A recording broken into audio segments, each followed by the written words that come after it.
तो आज जो इंपॉर्टेंट एक चैप्टर है 9th क्लास का, उसका नाम है वर्क, पावर एंड एनर्जी। ये अभी से अगर बच्चे समझेंगे इसको बेसिक से, क्योंकि 9th क्लास पूरा बेसिक है, अगर ये समझेंगे तो तभी आगे चल के आप कुछ कर पाएंगे। बड़ा इंपॉर्टेंट चैप्टर है, मोस्ट इंपॉर्टेंट चैप्टर है वर्क, पावर एंड एनर्जी। बस इसके बारे में आज हम बेसिक कॉन्सेप्ट को जानते हैं, इसके फॉर्मूलेज को जानेंगे। पहले स्टार्ट करते हैं वर्क से, डिफिनेशन समझते हैं, पावर का डिफिनेशन समझते हैं, एनर्जी का डिफिनेशन। वर्क क्या होता है? तो वर्क का जो फॉर्मूला है ना, वर्क बराबर W बराबर एफ एस कॉस थीटा, यहां पे आप लिख देना, ठीक है। इंपॉर्टेंट है, इसका यूनिट इंपॉर्टेंट है। वर्क का जो नापते किसमें है, तो इसका जूल है। वर्क को किसमें नापते हैं? जूल में। वर्क निकालने का फॉर्मूला क्या है? F S cos theta. Important यहां पे है कि एस को डिस्प्लेसमेंट बोलना है। क्या बोलना है? डिस्प्लेसमेंट। अब यहां से इंपॉर्टेंट ये आता है कि वर्क का जो आप वर्क लिख रहे हो, ये तीनों हो सकता है। पॉजिटिव वर्क भी होता है, नेगेटिव वर्क भी होता है, जीरो वर्क डन होता है। वर्क तीनों केस में होता है। वर्क पॉजिटिव भी हो सकता है, वर्क नेगेटिव भी हो सकता है, वर्क जीरो भी हो सकता है। याद करना है वर्क का फॉर्मूला क्या? F S cos theta. अब कब होता है पॉजिटिव, कब होता है नेगेटिव, कब होता है जीरो? देखो, वर्क पॉजिटिव आपका होगा, कोई ऑब्जेक्ट है, आपने इस पे फोर्स लगाया, डिस्प्लेसमेंट फोर्स के डायरेक्शन में कर रहा है। डिस्प्लेसमेंट यहां फोर्स लगा रही है, डिस्प्लेसमेंट भी फोर्स के डायरेक्शन में अगर हो रहा है, समझ जाना क्या पॉजिटिव वर्क कर रहे हो। नेगेटिव वर्क कब होगा? कि जब आपने डिस्प्लेस, ऐसे हमने इस पे फोर्स लगाया, ऑब्जेक्ट है हमारे पास, फोर्स तो इस डायरेक्शन में है, लेकिन ये अब बताओ इसका डिस्प्लेसमेंट इधर हो रहा है। इसका डिस्प्लेसमेंट क्या हो रहा है? Opposite to the direction of force.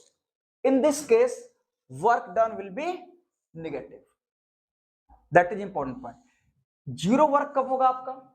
कि जब आपने किसी ऑब्जेक्ट पे आपने फोर्स अप्लाई किया, ये फोर्स है, और फोर्स के ना एक परपेंडिकुलर इसका डिस्प्लेसमेंट, अगर इसका वेलोसिटी हो गया, इसका डिस्प्लेसमेंट अगर फोर्स के परपेंडिकुलर जा रहा है, यानी अगर 90 का एंगल बना रहे हैं इनके बीच में, उस केस में वर्क डन क्या होता है? जीरो होता है। ये इंपॉर्टेंट है, बेसिक कॉन्सेप्ट है इसका, ठीक है। आराम से कुछ भी आप निकाल सकते हो। जैसे देखो, आप एग्जांपल लेके रखो, एक ऑब्जेक्ट है, ठीक है। फॉर्मूला देखना, एक ऑब्जेक्ट है इसका, इस पे हम फोर्स लगा रहे हैं, मान लो 2 न्यूटन का, और डिस्प्लेसमेंट जो इसका है फोर्स के डायरेक्शन में हो गया 5 मीटर, ठीक है, या 10 मीटर ले लो, आप कुछ भी ले लो, एग्जांपल के लिए मैं करा रहा हूं। इसका वर्क का जो फॉर्मूला बनेगा ना, सेम डायरेक्शन में करा रहा हूं ना, तो सेम डायरेक्शन में केवल एफएस चला दोगे तो कोई दिक्कत नहीं है। तो उस समय आपको पढ़ना नहीं 9th क्लास पे कॉस थीटा का कॉन्सेप्ट। इस केस में अगर पॉजिटिव वर्क है, उस केस में आप फॉर्मूला एफएस भी चला सकते हैं, ठीक है, क्योंकि कॉस थीटा उसमें जीरो होता है, जीरो की वैल्यू 1 होता है। तो डायरेक्ट एफएस लिख रहा हूं, एफ कितना है?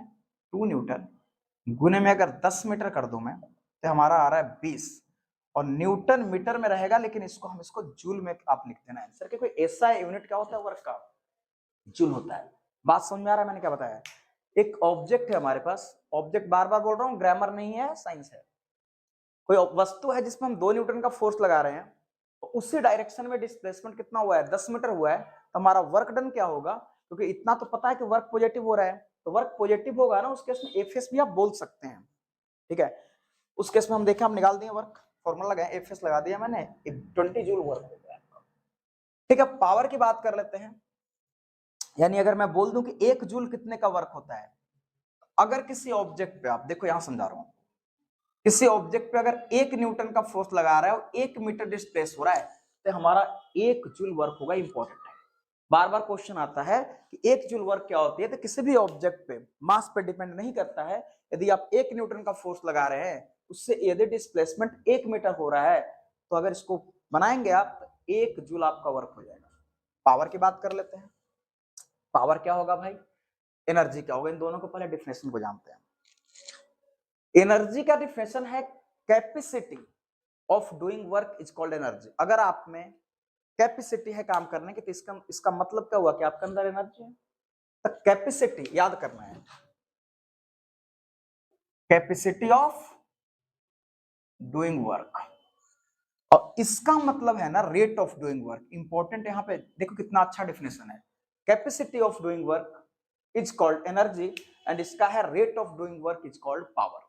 कि आपका काम करने के रेट क्या, क्षमता के, 1 सेकंड में आप कितना, यूनिट टाइम में आप कितना वर्क करते हो, that is called power. Important यहाँ पे है, क्योंकि आपको सारा डिफिनेशन मैंने बुक के थ्रू, जो भी हम अपना नोट्स के थ्रू आपको डिफिनेशन लिखवा चुके हैं, यहाँ बस क्विक रिवीजन कर रहे हैं। तो इस बात को ध्यान रखेंगे कि एनर्जी का जो डिफिनेशन है, capacity of doing work, power का डेफिनेशन है rate of doing work, rate of, लिख लेते हैं, rate of doing work is called power. Definition आसान होता है, अगर वर्ड पे पकड़ है तो डिफिनेशन मुश्किल नहीं होता, हमें काम करना है न्यूमेरिकल्स पे। तो अब देखना, अब इसी को समझा रहा हूं मैं। मान लें आप कि आप 20 जूल वर्क है आपके पास, 20 जूल काम करने में आप टाइम ले रहे हैं, पता है 4 सेकेंड। आपको बोलेगा पावर निकालो। देखो पावर का जो फॉर्मूला होगा P बराबर W/T करा रहा हूं मैं, वर्क बाय टाइम कर लेना, क्योंकि वर्क कितना कर रहे हो, कितने टाइम में कर रहे हो। डिफिनेशन क्या है, rate of doing work. Rate का मतलब क्या होगा, यूनिट टाइम इंटरवल में। हम यहाँ पे क्वेश्चन क्या दें कि 20 जूल वर्क है, जो यहां से मैंने निकाला था, इसी एग्जांपल को स्टार्ट कर रहा हूं। 20 जूल जो वर्क है उसको करने में कितना आप टाइम लिए हो बताओ, 4 सेकेंड। तो आपका पावर क्या होगा, देखो 20 लिख दो आप, बटा में 4 सेकेंड है, 20 जूल है, कट के कितना आ रहा है 5 जूल पर सेकेंड। ये आपका पावर निकल के आ रहा है। जो पावर है 5 जूल पर सेकेंड है। इंपॉर्टेंट यहाँ पे कि पावर का जो यूनिट होता है ना वाट में कर देना, ठीक है। तो आपका जो पावर है ना 5 वाट की पावर है, 5 वाट की पावर है। थोड़ा सा इसको देख लेना, थोड़ा सा एनर्जी के लिए भी देख लेना। एनर्जी का ज्यादा कुछ नहीं करना, डिफिनेशन बता दिए। इसके दो टाइप्स के एनर्जी है यहाँ पे अभी जो पढ़ने हैं। एक वर्ड है काइनेटिक एनर्जी और एक का नाम है potential, potential energy. Kinetic energy का फॉर्मूला देख लेना, हाफ mv², और इसका पोटेंशियल का mgh, mgh। बस एक क्विक रिवीजन का था। बाकी सारा वीडियो आपको, जो हमारा वीडियो होगा वो सारा एक जगह आपको मिल जाएंगे। क्विक रिवीजन अगर करना तो इतना नॉलेज होना चाहिए हर किसी को, ताकि आगे आपको कोई प्रॉब्लम नहीं।